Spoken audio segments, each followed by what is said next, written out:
এই কথা যদি হয়, একজন মেম্বারকে গম চুরি করতে পারবে? এই কথা যদি সত্য হয়, একজন এমপি কি দেশের টাকা মেরে খেয়ে বাইরের কোন দেশে প্রাসাদ তৈরি করতে পারবে? পারবে না। আল্লাহর কথা যদি সত্য হয়, আমরা সাধারণ আমজনতা কেউ কারো 5 পয়সা ক্ষতি করতে পারি না। আল্লাহর কথা যদি বাস্তবে সত্য হয়, আমরা কেউ কাউকে বিন্দু পরিমাণ কথার আঘাত দিতে পারি না, ভাষা দিয়ে আঘাত দিতে পারি না, কেউ কারো পক্ষে বিপক্ষে কথা বলতে পারি না।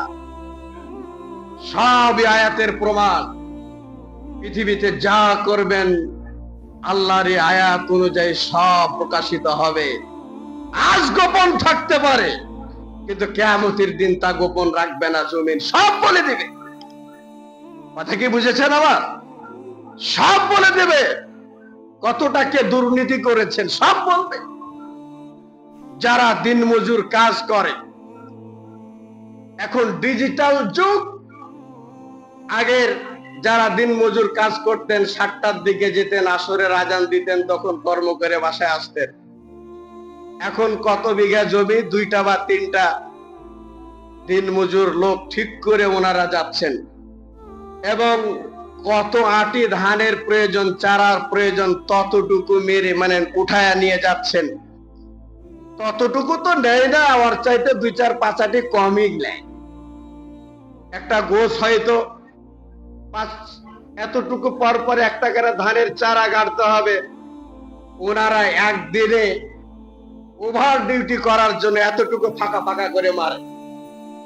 গৃহস্থের কাছে টাকা নেই ঠিক মতো, কিন্তু জমি রোপণ করে না, জমি রোপণ করে অন্যায় ভাবে। আবার ওই মোল্লা মুন্সি সারাদিন কর্ম করে মসজিদে এসে দেখে হুজুর এক ওয়াক্ত মসজিদে নেয়, ওর মাথা নষ্ট হয়ে যায়। হ্যাঁ হ্যাঁ, এই যে এভাবে প্রত্যেকটা সেক্টরে যারা মানুষকে ঠগায়, নিজের দায়িত্ববোধ যারা ঠিক মতো পালন করে না, প্রত্যেকটা ধোঁকাবাজের ধোঁকার কাহিনী, কথা, দৃশ্য ইয়াউমাইদিন তুহাদ্দিসু আখবারাহা, জমিন সেই দিন সকল বৃত্তান্ত ঘটনাগুলো অডিও ভিডিও বাজিয়ে প্রকাশ করে দেবে। এই যে সরকার চাউল টাউলের ব্যবস্থা করছেন, কার্ডের ব্যবস্থা করছেন, যারা ছোট খাটো নেতা ফেতা আছেন তাদেরই পেট ভরে না। গরিব গুরবাকে দিবে কিভাবে? অসহায়দেরকে দিবে কিভাবে? এই কিয়ামতের জ্ঞান তাদের নেই। কোরআন হাদিসের আলোচনাগুলো তারা পড়ে না, তারা শুনে না, শুধু নিজের পেট ভরানোর চেষ্টা করে। আজকালকার রাজনীতির অর্থই হচ্ছে নিজের পেট ঠিক, সব ঠিক। কে কোন অবস্থায় আছে এগুলো দেখা যাবে না।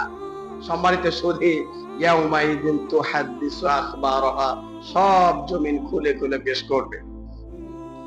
বিআন্না রাব্বাকা ওয়াহালাহা, নবী আলাইহিস সালামকে বলছেন তোমার রব জমিন এইরকম দৃশ্য ঘটাবে, এর কারণ হচ্ছে তোমার রব জমিনকে আদেশ করেছেন। কি করেছেন গো? জমিনকে অর্ডার করেছেন। কিয়ামত পর্যন্ত সবকিছু গোপন থাকবে। কিয়ামত যখন অনুষ্ঠিত হবে সব প্রকাশ ঘটবে। কে কত দুর্নীতি করেছে, কে কত অন্যায় করেছে, সব দুর্নীতি ঘটবে। যারা প্রতারক ধোঁকাবাজ হবে, দায়িত্বের প্রতি যারা অটল নয়, এদের পিছনে গাদ্দার একটা সাইনবোর্ড ঝোলানো থাকবে, ধোঁকাবাজ লেখা থাকবে। ওরা কিয়ামতের মাঠে 5 হাতে সাইনবোর্ড ঝুলায় উপস্থিত হবে। মুক্তির কোনো পথ নেই। এখনো ভালো হন, কেউ কারো যদি 5 পয়সা মেরে খেয়ে থাকেন, ওনার বাসাতে গিয়ে সেটা ফেরত দিয়ে পাহাড় ধরে ক্ষমা চান, এছাড়া মুক্তির কোনো পথ নেই। এরপরে আল্লাহ তাআলা বলবেন ইয়াউমাইদিন ইয়াসতুরুন নাসু আশতাতাল লিয়ারাউ আ'মালাহুম। একটা আয়াতের অনুবাদ করে শেষ করছি।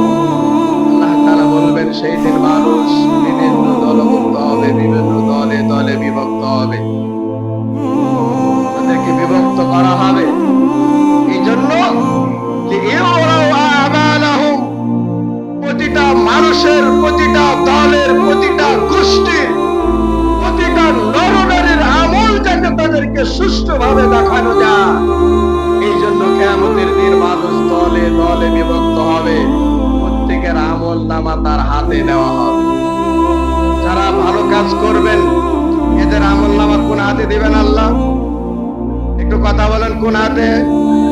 ডান হাতে। যারা বদ আমল করবেন তাদের আমল নামা কোন হাতে দেওয়া হবে? বাম হাতে।